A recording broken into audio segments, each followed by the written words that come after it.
Hello everyone, welcome back my YouTube channel. My name is Gulfsha और आप सभी देख रहे हैं मेरा official channel DU education club. I hope आप सभी ठीक होंगे और आप सभी ने अपनी अपनी स्टडी कर ली होगी, क्योंकि आज की जो हमारी वीडियो होने वाली है वो मोस्ट इंपॉर्टेंट होने वाली है अगर आप बीए प्रोग्राम कर रहे हैं और आप सेमेस्टर 4 के स्टूडेंट हैं। क्योंकि आज के इस वीडियो में हम हिंदी ए का क्वेश्चन पेपर डिस्कस करने वाले हैं, जो कि मोस्ट इंपॉर्टेंट हो जाता है।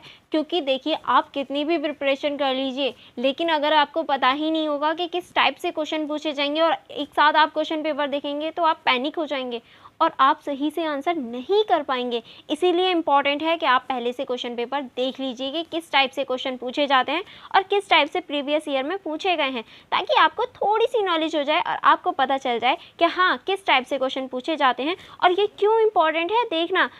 और आपको थोड़ा सा ओवरव्यू भी मिल जाता है, क्योंकि क्वेश्चन जो होते हैं वो रिपीटेड होते हैं। जी हाँ, एसओएल में हमारे क्वेश्चन रिपीटेड होते हैं, पिछले साल के ही क्वेश्चन पूछ लिए जाते हैं। तो भी ये इम्पॉर्टेंट है कि आप एक बार क्वेश्चन पेपर को देख लीजिए। तो क्वेश्चन पेपर को देखना मत भूलना एंड अपने फ्रेंड्स के साथ भी शेयर करना मत भूलना। ऐसे नहीं है अकेले अकेले पास हो जाओ या अकेले अकेले अच्छे से नंबर ले आओ, नहीं, अपने फ्रेंड्स का भी तो भला करना चाहिए। इसीलिए अपने फ्रेंड्स के साथ भी शेयर करना मत भूलना। ओके, चलिए फिर हम लोग स्टार्ट करते हैं हिंदी ए का क्वेश्चन पेपर। अगर आपके पास दूसरी भी हिंदी है तो मैंने उसका भी क्वेश्चन पेपर आपके साथ डिस्कस किया है, आप उसको भी देख सकते हैं या फिर अपने फ्रेंड्स के साथ शेयर कर सकते हैं। चलिए फिर हम बिना देरी करे आज के इस क्वेश्चन पेपर का डिस्कशन स्टार्ट करते हैं। जैसे कि आप सभी देख सकते हैं, यहाँ जो हिंदी है इसके सभी क्वेश्चन का आंसर देना अनिवार्य है, क्योंकि सभी का आंसर आपको अटेम्प्ट करने हैं, सभी क्वेश्चन आपको अटेम्प्ट करने हैं और उनका आंसर देना है। जैसे कि आप देख सकते हैं, जो हमारा फर्स्ट क्वेश्चन है वो है निम्नलिखित की स्वप्रसंग की व्याख्या कीजिए। यानी आपको निम्नलिखित कुछ का, खा, गा और घा दे रखे हैं, उनकी स्वप्रसंग व्याख्या करनी है। और आपके ये जो क्वेश्चन है ये 10 मार्क्स का है, यानी ईच क्वेश्चन जो है आपके 10 मार्क्स का है, टोटल ये 10 मार्क्स का है। ठीक है, जैसे कि आपको का दे रखा है, का की आपको स्वप्रसंग व्याख्या करनी है। और व्याख्या करनी तो हम 10th और 12th में ही सीख जाते हैं, क्योंकि हमारे 10th, 11th, 12th में व्याख्या करनी बहुत आती है। तो आई होप आपको अच्छे से व्याख्या करनी आती होगी कि किस तरह से हम व्याख्या करते हैं। ठीक है, उसी तरीके से आपको ये व्याख्या करनी है, पैराग्राफ को पढ़कर बताना है कि पैराग्राफ में पूछा क्या गया है। चलिए आगे बढ़ते हैं। आगे ये जो पैराग्राफ है यहाँ तक ये पूरा पैराग्राफ है। फिर उसके बाद में जैसे कि आप देख सकते हैं ये अथवा का क्वेश्चन है। अगर आपको लगता है कि आपको फर्स्ट क्वेश्चन अच्छे से नहीं आ रहा है तो आप अथवा वाला अटेम्प्ट कर सकते हैं। ये आपका अथवा का क्वेश्चन है। उसके बाद में आपका ये खा क्वेश्चन स्टार्ट होता है। जैसे कि आप देख सकते हैं ये आपका खा क्वेश्चन है, देख लीजिए ये पूरा यहाँ तक ये खा क्वेश्चन है। चलिए आगे देख लेते हैं। अब देखिए, जो हमारा खा क्वेश्चन था उसका अथवा दे रखा है। अगर आपको लगता है कि खा क्वेश्चन का ऊपर वाला जो पार्ट है वो आपको नहीं आ रहा है या फिर नहीं समझ में आ रहा है कि उसमें पूछा क्या गया है या किस तरह से उसकी व्याख्या की जाए, तो आप इसको अटेम्प्ट कर सकते हैं। ठीक है, चलिए मैं इसको पूरा दिखा देती हूँ।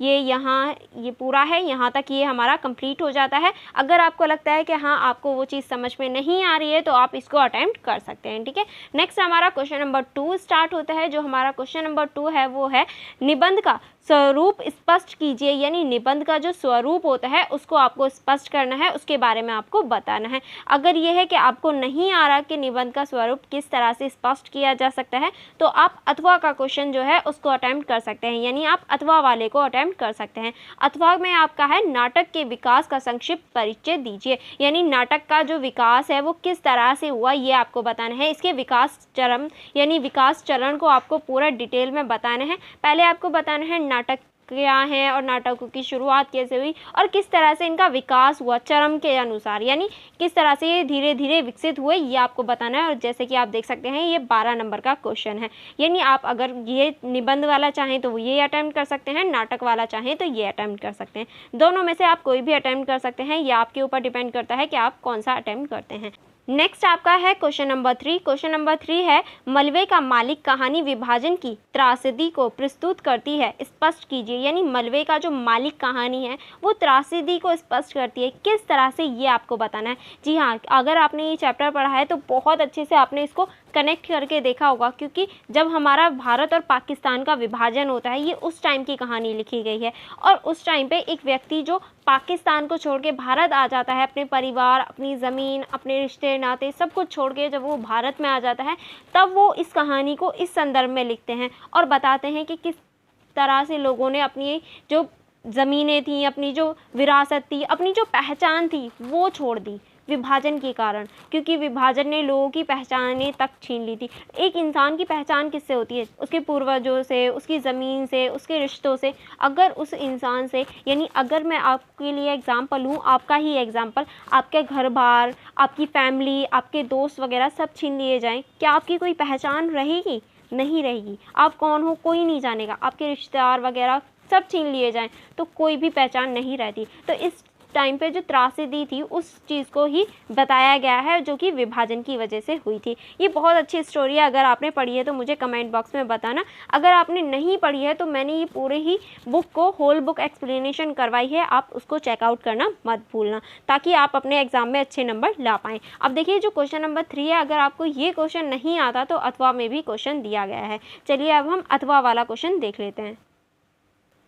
जो हमारा अथवा वाला क्वेश्चन है वो है मैं हार गई, कहानी का प्रतिपादन स्पष्ट कीजिए। यानी आपकी बुक में जो कहानी है मैं हार गई, इसका प्रतिपादन आपको बताना है कि इसमें किस बारे में बात की गई है और किस तरह से बताया गया है। ये भी क्वेश्चन आपका 12 नंबर का है, तो बिल्कुल अच्छे से अटेम्प्ट करना, ठीक है।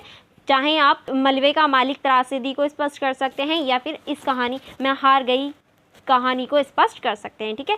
नेक्स्ट चलते हैं। नेक्स्ट है हमारा क्वेश्चन नंबर 4। जैसे कि आप देख सकते हैं जो हमारा क्वेश्चन नंबर 4 है वो है अशोक के फूल निबंध का प्रतिपादन लिखिए। यानी अशोक के फूल जो निबंध है उसके बारे में आपको बताना है।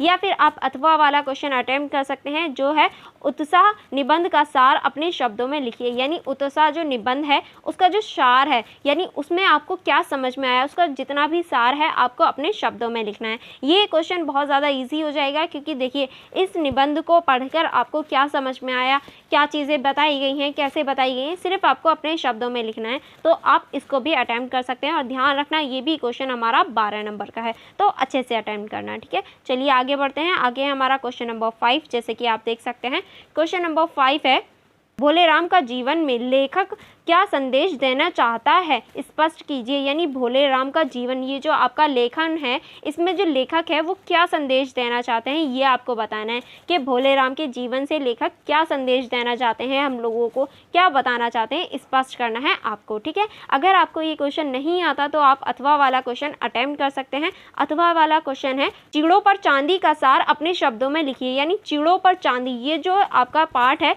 इसका जो सार है इसको आपके अपने शब्दों में लिखना है। यानी ये भी आपको अपने शब्दों में लिखना है। आपको इस चैप्टर को पढ़ के जो भी समझ में आया या फिर जो भी आप समझ सकते हैं इस चैप्टर को पढ़कर या सुनकर, जो भी आपको लगता है वो आपको अपने शब्दों में इसे बताना है, ठीक है। आप क्वेश्चन नंबर 5 का फर्स्ट पार्ट या सेकंड पार्ट जो भी आपको लगता है इजी है वो आप अटेम्प्ट कर सकते हैं। और ये भी आपका 12 नंबर का है, तो जो भी आप चाहें वो अटेम्प्ट कर सकते हैं, ओके। चलिए आगे बढ़ते हैं।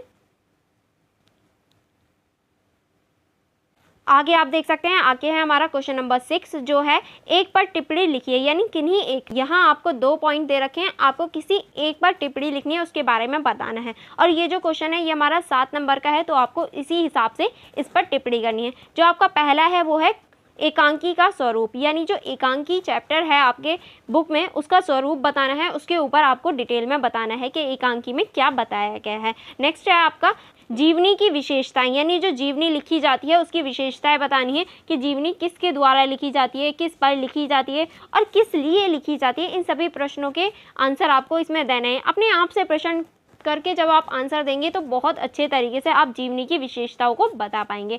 और यहाँ ये आपका पूरा ही क्वेश्चन पेपर डिस्कशन कंप्लीट हो जाता है। आई होप आपको सारी ही जो क्वेश्चन है वो अच्छे से समझ में आ गए होंगे, कोई भी डाउट नहीं होगा। अगर आपको कोई भी डाउट हो तो आप मुझसे कमेंट बॉक्स में पूछ सकते हैं, मैं ज़रूर ही आपके क्वेश्चन का आंसर दूंगी। एंड फॉर मोर कनेक्टिविटी आप जल्दी से मेरे चैनल को सब्सक्राइब कर लीजिए एंड बेल आइकन को प्रेस कर लीजिए, ताकि आप मेरी जितनी भी अपकमिंग वीडियोस हों वो जल्दी से देख पाएँ और आपको नोटिफिकेशन मिल जाए। एंड फॉर मोर आप मेरे टेलीग्राम ग्रुप के साथ जुड़ सकते हैं। अगर आपको कोई भी कन्फ्यूजन हो या कोई भी प्रॉब्लम हो तो आप वहाँ मुझसे पूछ सकते हैं।